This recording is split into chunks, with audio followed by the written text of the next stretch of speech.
Project Playtime is essentially the Disney Dead by Daylight, but that doesn't mean that it's not scary. And while the soft and cuddly Huggy Wuggy might not be the scariest thing, the theories about the game certainly are. That's what we're exploring today, so let's do it. And be sure you let me know in the comments what your favorite Project Playtime monster skin is. For me, I think it's Mommy Spaghetti. Knees weak.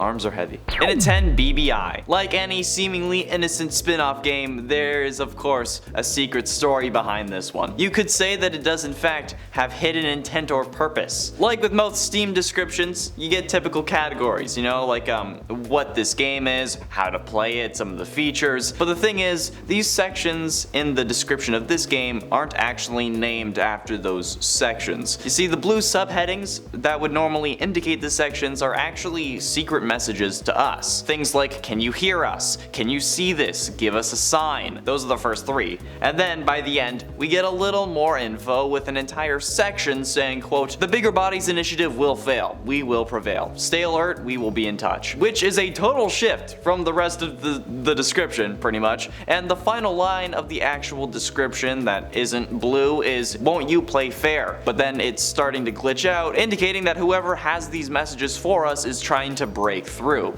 The Bigger Bodies Initiative is a very interesting name as well, and given that the RE specialists are trying to build a bigger toy, you'd think that that's what they would mean. But instead, I think that these big monsters, Huggy, Kissy, Mommy, and Boxy, weren't exactly intentional. This wasn't something that Playtime Co. themselves had planned, or that like they were intentional, but whoever sent these specialists in is trying to fight off the monsters and believes that these monsters are gonna die off. Or maybe this is actually the prototype communicating to us, which MatPat proposed in his theory on the subject that I totally called first. Alright, I want that noted. And at 9, RES. The RES is the group that we play as in Project Playtime, when you're playing as the survivors at least. The acronym stands for Resource Extraction Specialist, and is the reason that I called them RE Specialist, you know? But either way, the name itself has some interesting implications, since this is more so kind of an aftermath thing instead of like an in-the-moment thing. It's very much, at least seeming like the Marvel Department of Damage Control, kind of in a way, you know? Resource Extraction Specialists are seemingly trying to get whatever remaining salvageable materials are left from the facility after it's taken over by the toys that we've been fighting against in the main game. We kind of hear this in the tapes from the first chapter. The whole point of the survivors is to collect toy parts and then assemble a giant toy, and it's what we're completing all the puzzles for. The puzzles are basically acting like the generators in Dead by Daylight, and forming the toy is basically just the escape zone. And then when there's only one RES remaining, they can run to the train much like in Dead by Daylight as well. But the fact that they're trying to collect a giant toy seems like Playtime Co. is just sending these guys in an effort to salvage whatever they can from their operation and potentially open under a new name and continue their mission. They could be looking for like a toy to reverse engineer the process from, or it could just be another company altogether trying to find the secrets of Playtime Co. But then they all have grab packs, so it seems to indicate that this is a Playtime Co. operation. In at 8, Fight for Survival. Okay, so when you're put on a hook in this, when you're put in one of the holes in this game, because that's what they're called in this, you have to play the whole Huggy Wuggy minigame from chapter 2 to stay alive until you get revived. You basically just gotta whack a bunch of Huggies in the face with your grab pack for as long as you can. However, my question is, why is this the thing that we're being thrown into? Because from what we know, until chapter 2, these Huggies are on strings that pull them back if they get too close. Mommy cuts them in chapter 2 and then dies shortly thereafter, so if we're never at the location to kill her, or at least at this point in the timeline we haven't been, then the Huggies shouldn't get released, meaning that this shouldn't really be a threat at all. My question is, why is this what they have to fight against if this is meant to be a game played by children? Exactly. Like, forget why the Huggies are dangerous if their wires or strings don't get cut, all that crap. Forget that, alright? This is established in the series as a game meant for kids, and especially the kids that they're trying to turn into toys. Like, why is this the thing that we fight against for our lives if it's originally meant to be a game for children that you need alive so that you can turn them into a doll. Come on, okay? Although to be fair, I guess they were also fighting for their lives. But they didn't know it. And at 7, the real villain. Harley Sawyer is an employee of Playtime Co. who's introduced in VHS number 1 of Project Playtime. He's the one responsible for turning children and other people into toys. According to the VHS number 1 tape, he presents his ideas as if he wants to solve the company's financial problems by creating living experiments in the form of the company's mascots. This would be Huggy, Mommy, Boxy Boo. This would allow him to eliminate the need to pay workers or to spend money on maintaining working conditions, because I guess OSHA doesn't care about giant monster toy employees. Sawyer appears to have a superiority complex as well and lacks empathy towards any of his employees or his subordinates or his monkeys, yes men, whatever you want to call them. He's just primarily concerned with the success of the company, air quotes, and is willing to sacrifice anything, including innocent lives, to keep it running, or well, to keep his project running. However, after Elliot Ludwig sees that Harley requests bigger test subjects for the Poppy Gel experiments, it's proposed that Ludwig tries to shut him down, you know, being the owner of the company and all that. But then after he tries, Elliot's never seen again, which seems awfully suspicious if you ask me, but more on that later. I guess you'll have to stick around. Ooh, suspense. And at 6, into the Poppyverse. All of these changes and all of these weird things can be explained by the concept of the Poppy Playtime multiverse, okay? You know what? Spider-Man did it, the Marvel Cinematic Universe did it, the Santa Claus did it, and it's something that the trailer seems to be hinting at as well. And it's more than just like Mommy and Huggy still being alive, because that can just be explained with timeline placement. There's more to it than that. Because if you look at it, there's a shot of Huggy Wuggy on the ground in a similar fashion to the Chapter 2 trailer. But this time, instead of Mommy grabbing him, the green guy does. And then as soon as he realizes he's a living toy, he stomps him to death. But the fact that they made this Huggy doll laying in the same position as the Chapter 2 doll seems significant to me.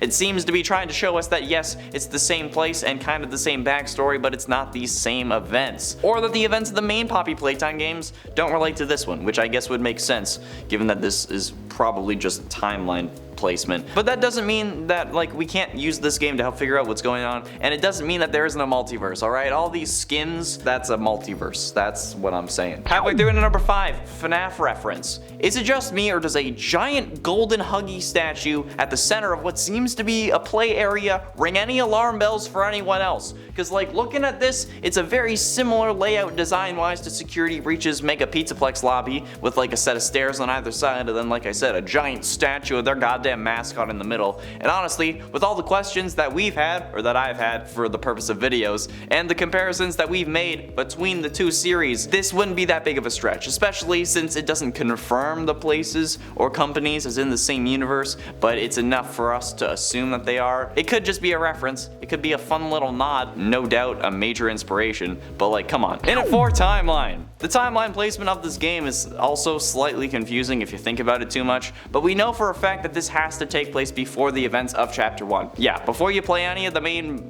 Poppy Playtime series, Project Playtime happens. The story suggests that these characters are attempting to make more monster toys, but at this point we can't exactly be sure. But honestly, it seems like that's the direction they're heading, and its placement before any of the Poppy chapters actually makes this an amazing source of information for us, which can help us clarify various aspects of the main story if they end up getting revealed at least, and at least if they want to start using this game to reveal stuff instead of things like NFTs. But yeah, the prevailing theory is that this takes place before the main games, which I guess is kind of required because, you know, everyone's alive, but also after 1991 and possibly later 1993 or shortly after 1993, since BoogieBot can be found in the game, which was created in 1993, meaning that the factory was in active production at the time, perhaps the latter half of the year. Getting close to the end of number 3, the prototype. Remember how I had to say you should stick around because, you know, grammar and stuff? Yeah, well, I'm glad you did, because we're here, alright? The theory is that Elliot Ludwig, the founder and CEO of Playtime Co., is the prototype that has been a pretty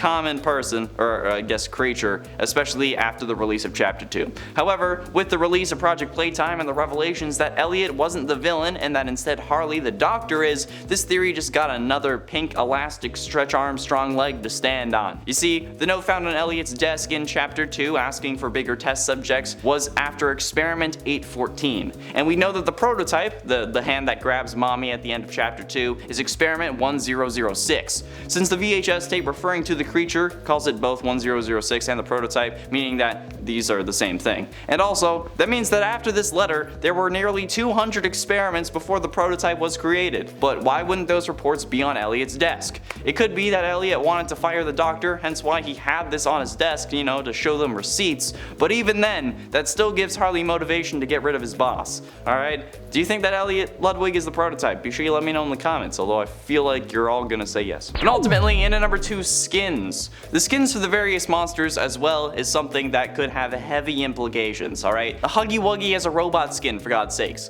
Do you know how much that messes with me? Like, the original theory that we had until we figured out that people were toys was that he was a robot. And that's all because sentient animatronics are always an option now thanks to FNAF. But now it's actually a thing that there are Huggies that are robots. And not just Huggy too. Boxy and Mommy Longlegs have robot versions as well. So does this mean that there are other monsters out there that we haven't defeated, or that I guess we can fight in later chapters that are robots? Or is this just like a FNAF world situation where we can't be sure until they confirm it, and they'll only confirm it if we end up liking the idea? I don't know, like, is this just to test things out like Boxy Boo before they add it to the main canon? Or is this just closer to a special delivery situation where all of these are canon and will feed into the main story, then break everything we've known about the series for like the past 8 years? I don't know. I hope they have a plan. And finally, in at number 1, who we are, or who are we? The player's physical appearance is not shown in the game, and any surfaces that might reflect the player's appearance are shown as shadows. The player does not speak and has no information available about them beyond the fact that they used to be an employee of Playtime Co., and I'm talking about the main chapters here. It is unclear whether they left the job willingly or were replaced or were fired or whatever.